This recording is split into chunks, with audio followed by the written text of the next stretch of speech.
माननीय भारताचे पंतप्रधान मोदी साहेब, तुम्ही तर संपूर्ण टीव्हीवर म्हणतात की मुले भारताचे भविष्य आहेत. मग आमच्या वयाच्या मुलांना शिकण्यासाठी एक साधा रस्ता का नाहीये? सरकारला असं वाटतं की आमच्या आई वडिलांनी फक्त आम्हाला वाचवण्याचेच कामधंदे सोडायचे. दोस्तों नमस्कार। दोस्तों इस समय सोशल मीडिया पर एक वीडियो वायरल हो रहा है। उस वीडियो की काफी चर्चा हो रही। वीडियो है दरअसल वेतरणा और सफाले स्टेशन के बीच एक गांव है, वाड़ीव गांव। उस गांव के लोगों को किस तरह से गांव में सड़क नहीं होने की वजह से रेलवे पुल पार करके आना जाना पड़ता है, उसके संदर्भ में एक स्टूडेंट साहिल चौधरी ने सोशल मीडिया पर वो वीडियो वायरल किया। और उसके बाद कहीं ना कहीं इस वीडियो को लेकर इसकी जब चर्चा हुई तब मीडिया भी वाड़ीव गांव में पहुंची। आज मीडिया के सामने वाड़ीव गांव के लोगों ने जो कुछ बयान किया वो अपने आप में एक बहुत सोचने लायक चीज है। दरअसल पालघर जिले को चौथी मुंबई ऐसा बनाए जाने की अभी बात कही जा रही है, लेकिन पालघर जिले के अंदर ही कितना पिछड़ापन है उसका हाल ये वीडियो आज का दिखा रहा है।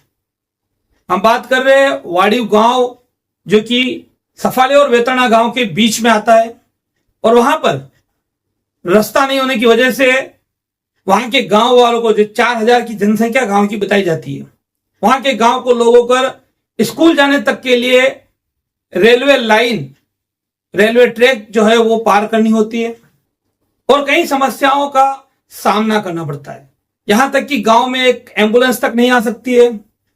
ऐसा कहा जा रहा है कि अब तक कई लोग जो रेलवे दुर्घटना का शिकार होकर जिनकी मौत हुई है, और पिछले महीने ही गांव में एक नवयुवक को जब हार्ट अटैक की समस्या हुई तब समय पर इलाज नहीं मिल पाने, समय पर एम्बुलेंस नहीं आ पाने की वजह से उनकी भी मौत हुई। तो ये मामला अपने आप में एक गंभीर प्रश्न जो है हमारे प्रशासन पर खड़ा करता है।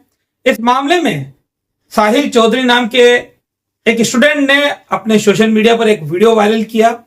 उसके बाद कहीं ना कहीं इसकी चर्चा शुरू हुई। इस मामले पर पत्रकारों ने क्षेत्र के विधायक से भी सवाल किए, तो विधायक ने कहा कि मैं खुद इस गांव में इस सड़क की मांगनी कर चुका हूं, और जो जानकारी सामने आई कि खुद सांसद ने भी इसको लेकर अपना फॉलोअप किया है। अब सवाल यह है कि विधायक और सांसद के फॉलोअप किए जाने के बाद भी आजादी के 80 साल बाद भी आज गांव की हालत ऐसी है, और कहीं ना कहीं अब ऐसी हालत होकर गांव में छोटे बच्चे, स्कूल पढ़ते हुए बच्चों ने यह मुहिम उठाई है और उन्होंने अपने हक की मांग की। अब देखा जाएगा कि इस पूरे प्रकरण पर सरकार और संबंधित विभाग क्या कुछ कार्यवाही करते हैं, और इन गांव वासियों को कब इनके हक का एक अदद रास्ता मिल पाता है। आगे देखिए वो पहले वो वीडियो जो वायरल हो रहा है सोशल मीडिया पर, उसके बाद इस मामले में वहां जमा लोगों की प्रतिक्रिया और बोईसर विधायक है विलास तरे उनका बयान। फिलहाल इस वीडियो में इतना ही। नमस्कार, जय हिंद, जय महाराष्ट्र। माननीय भारताचे पंतप्रधान मोदी साहेब, तुम्ही तर संपूर्ण टीव्हीवर म्हणतात की मुले भारताचे भविष्य आहेत. मग आमच्या वयाच्या मुलांना शिकण्यासाठी एक साधा रस्ता का नाहीये? सरकारला असं वाटतं की आमच्या आई वडिलांनी फक्त आम्हाला वाचवण्याचेच कामधंदे सोडायचे. माझे नाव सोहेल सुनील चौधरी. मी रोज शाळेत जाताना पाठीवर दप्तर तर घेतोच, परंतु मनात कायम एक मृत्यूची भीती असते, कारण आम्हाला शाळेत जाण्यासाठी एक साधा रस्ताच नाहीये. त्या रोज जीव घेणाऱ्या रेल्वे ट्रॅकवर आणि पुलावर आम्हाला रोज चालत जावं लागतं. म्हणून मागून एखादी एक्सप्रेस आली की आमचा थरकाप उडतो. देवेंद्र फडणवीस साहेब, तुम्ही संपूर्ण देशात मोठे रस्ते, बुलेट ट्रेन आणल्या ना, मग आमच्या नशिबात फक्त मृत्यूचा ट्रॅक का? आम्हाला आमच्या हक्काचा रस्ता द्या.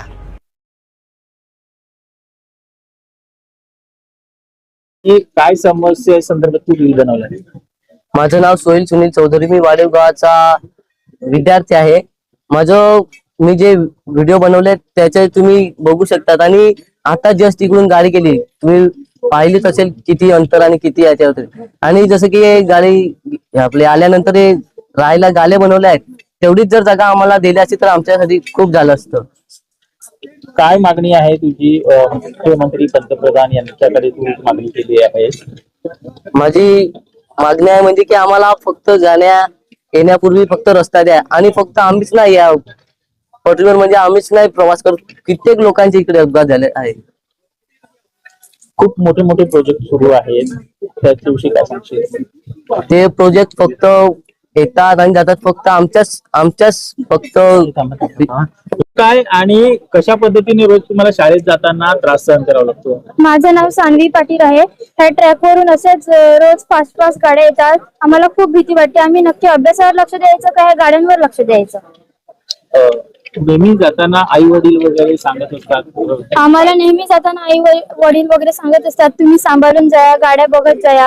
पण आम्ही गाड्या पण बघतो आणि नक्की आम्ही आमच्या अभ्यासावर लक्ष द्यायचं का गाड्या येतात त्यांवर लक्ष द्यायचं, आणि आम्हाला थोडा फक्त येणं जाणं पुरती तरी रस्ता द्या.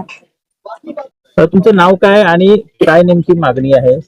नमस्कार, माझं नाव हरेश्वर पाटील. मी 40 वर्षापासून ते वैतरणा मध्ये वास्तव्याला होतो. आता मी विरारला राहतो. मागणी काय, लोकांची आमची नाळ जुडलेली आहे आणि या वाडीव गावाची परिस्थिती बघितली तर अतिशय भयंकर बिकट आहे. आज काल परवा दिवशी जो शाळेच्या मुलांचा व्हिडिओ व्हायरल झाला, त्याच्यामुळे मीडियाला तो मुद्दा उचलायला लावलेला आहे आणि हे खूप चांगलं आमच्यासाठी काम आहे. परंतु याची वास्तव सांगितलं तर मुलांना शाळेचा हा त्रास होतो. ह्याच्या अगोदर जी पिढी होती ना ती शिकली नाही, फार कमी प्रमाणात. आता ज्या ठिकाणी आपण उभे आहेत ना, तो रेल्वेचा ट्रॅक बाजूने जाताना इथे 3 फुटाचा रस्ता आहे ना, हा खाली एक नावाला पॅरल उभं राहायला रस्ता दिलेला आहे. हा जाण्या येण्यासाठीचा मार्ग नाही आहे. रेल्वे हे कधीही बंद करू शकते. आज ह्या ठिकाणी हा हे जे आहे ना, गटर बनवलेला आहे, त्या गटारावरनं चालतोय आपण. समजलं का? आज 80 वर्ष झाली देशाला स्वातंत्र्य मिळून, आणि त्याच्यानंतर सुद्धा या गावची अशी अवस्था आहे का इथून एखादी बाई जर आजारी पडली, प्रेग्नेंट महिला, जर तिला अचानक जर वेदना सुरू झाल्या तर तिला त्या झोळीमध्ये टाकून तिला वैतरणा स्टेशनला घेऊन यावं लागतं.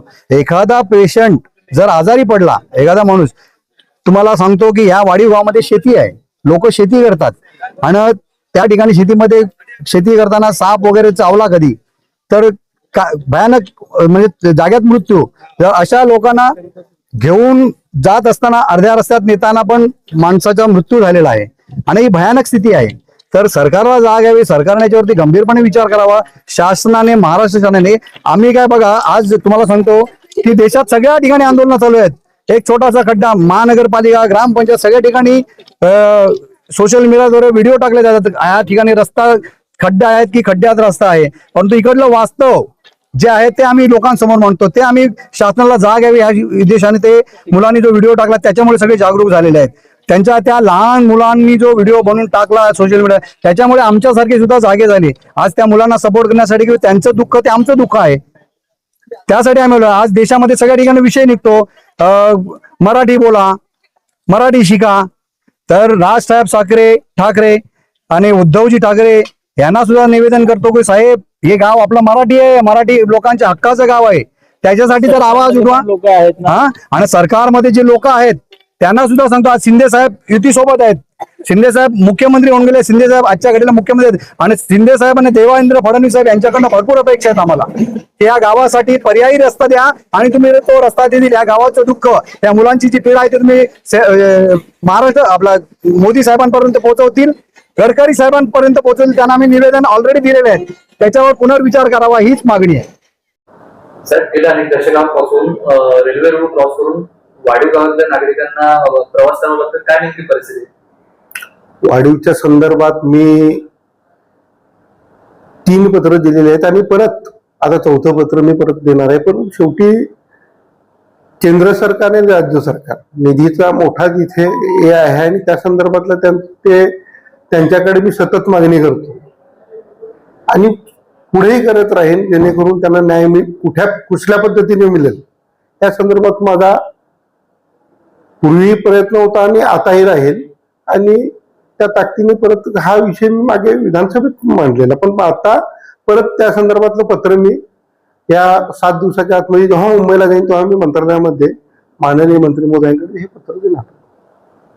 हमारे चैनल सैफ न्यूज लाइव पर अपने व्यापार और सेवा से संबंधित विज्ञापन प्रसारण हेतु दिए गए मोबाइल नंबर पर संपर्क करें.